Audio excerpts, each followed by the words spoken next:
Lancement du Forum Africa Development for Bangui à Abidjan. L'initiative s'inscrit dans un cadre de reconstruction de l'économie centrafricaine. Assemblée générale de la Fédération ivoirienne de randonnée pédestre et du bien-être, bilan et perspectives au centre des échanges. Bienvenue, mesdames et messieurs. Mobiliser des ressources pour reconstruire l'économie centrafricaine, tel est l'objectif visé par le Forum Africa Development for Bangui, lancé ce samedi au Sofitel Hôtel Ivoire d'Abidjan. Nos reporters Pierre Tebeu et Lyon Gilbert y étaient, ils nous en parlent.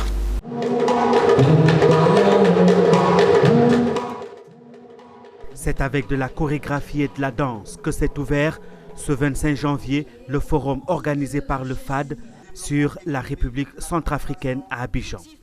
Un forum aux enjeux énormes pour les investisseurs vu les potentialités minières que regorge ce pays de l'Afrique centrale. La République centrafricaine, un pays, une destination, une richesse minière inestimable. Le diamant, l'or, le manganèse, le bois et même le pétrole sont entre autres des ressources qui attendent les investisseurs étrangers en Centrafrique. D'où le but du film institutionnel projeté en tout début de la cérémonie. Le forum à Bangui, c'est qu'à Bangui, les ressources sont non exploitées. Le gouvernement centrafricain a décidé aujourd'hui d'ouvrir la vanne, d'ouvrir le monde d'investissement.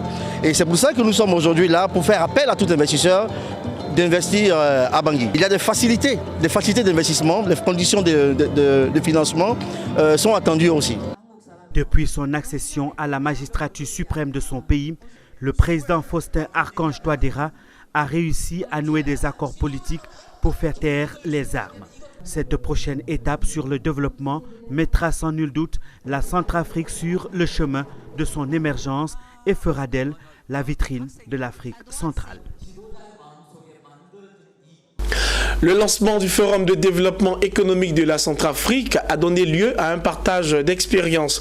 Le modèle de développement sud-coréen a été justement exposé pour inspirer les décideurs africains. Un modèle basé sur le changement de mentalité. Retour donc au Sofitel Hôtel Ivoire d'Abidjan, cette fois avec Hervé Blagnon et Marius Seri. Le Mind Education, une recette qui a contribué au développement de la Corée du Sud. Cette solution, exposée au cours du lancement du forum Africa Development for Bangui, repose sur un investissement dans les ressources humaines à travers la formation. La Corée n'est que, je viens de dire que ce n'est qu'un tiers de la Côte d'Ivoire. Mais vous pouvez dominer le nombre d'universités publiques qu'il y a en Corée du Sud? Pourriez-vous deviner juste comme ça? 300 universités. Cette posture mise en œuvre par les dirigeants sud-coréens a favorisé la transformation de l'économie du pays. Les résultats dans les secteurs agricoles et pétroliers parlent d'eux-mêmes. Je vous dis, la Corée ne produit pas le café. On a réfléchi. On essaie de réfléchir un peu.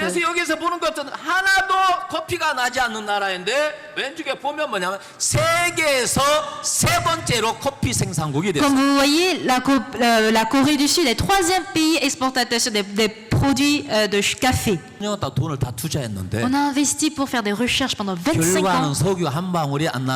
Conclusion, pas de pétrole en Corée.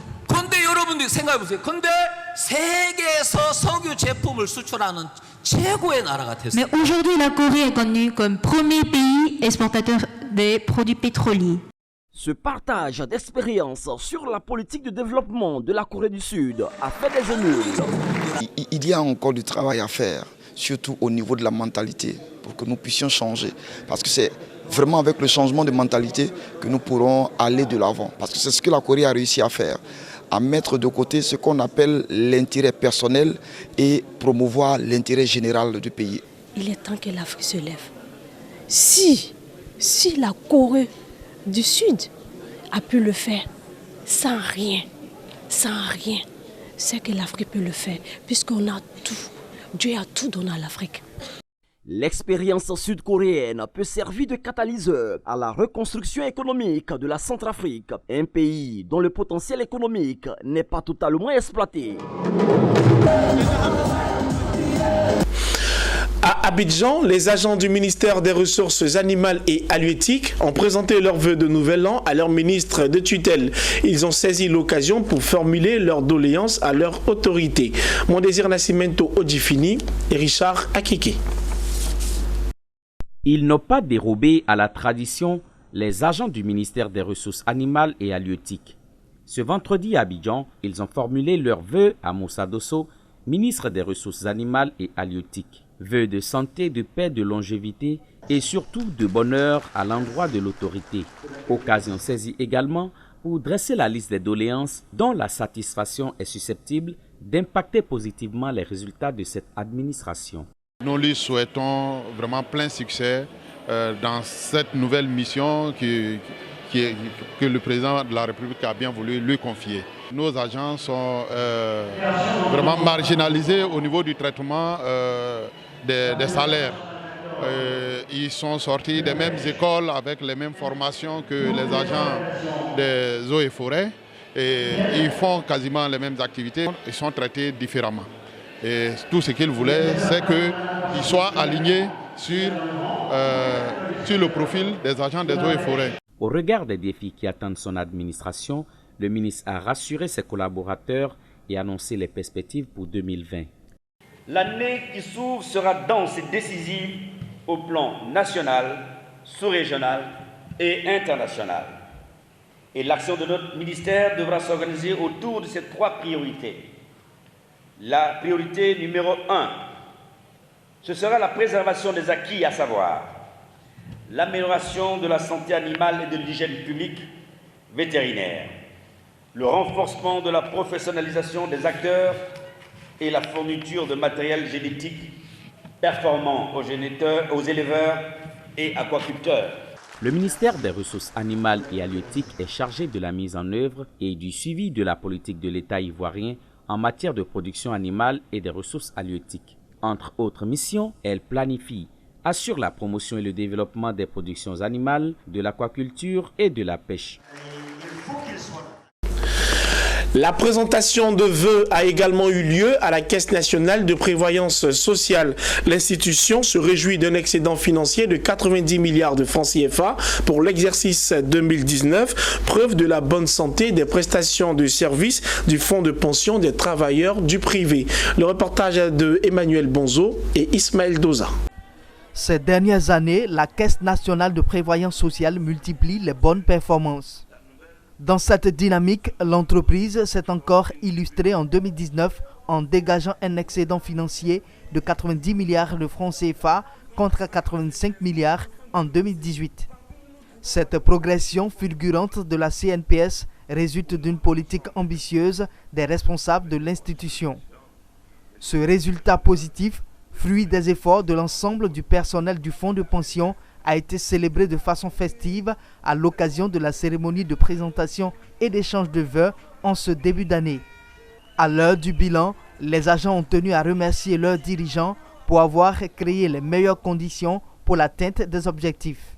Votre management a permis d'enregistrer d'excellents résultats, aussi bien au niveau du recouvrement des cotisations sociales, du service des prestations sociales, grâce à l'opérationnalisation des services en ligne que sont IDISA et ICNPS. Notons également que la réalisation d'infrastructures adaptées pour assurer de meilleurs cadres de travail ainsi que le maillage territorial et se rapprocher davantage des partenaires et assurés sociaux est achevée.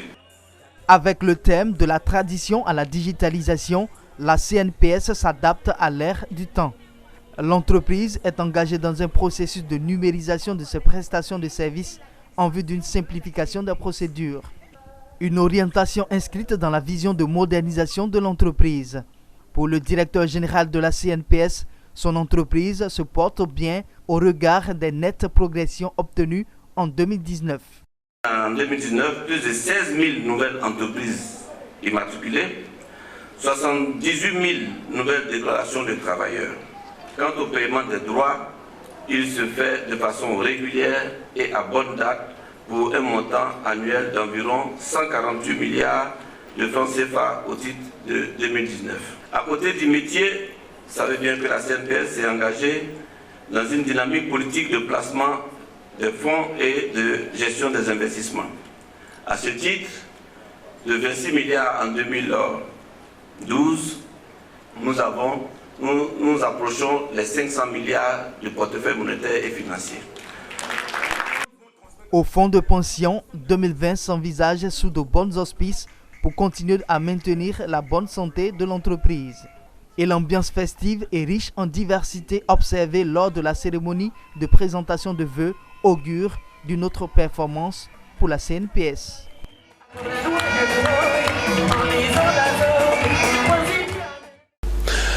La Fédération ivoirienne de randonnée pédestre et du bien-être pour tous s'est réunie ce samedi dans la commune de Marcory, plus précisément à l'Institut national de la jeunesse et du sport.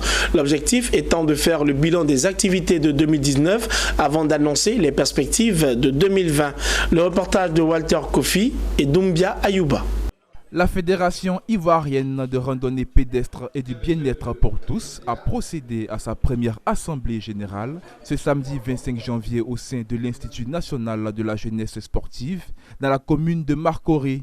Un bilan positif pour la fédération constituée aujourd'hui de 87 ligues et présent sur presque tout l'ensemble du territoire ivoirien. S'agissant des perspectives, la fédération entend continuer la promotion des randonnées ainsi que sa politique de proximité auprès des populations.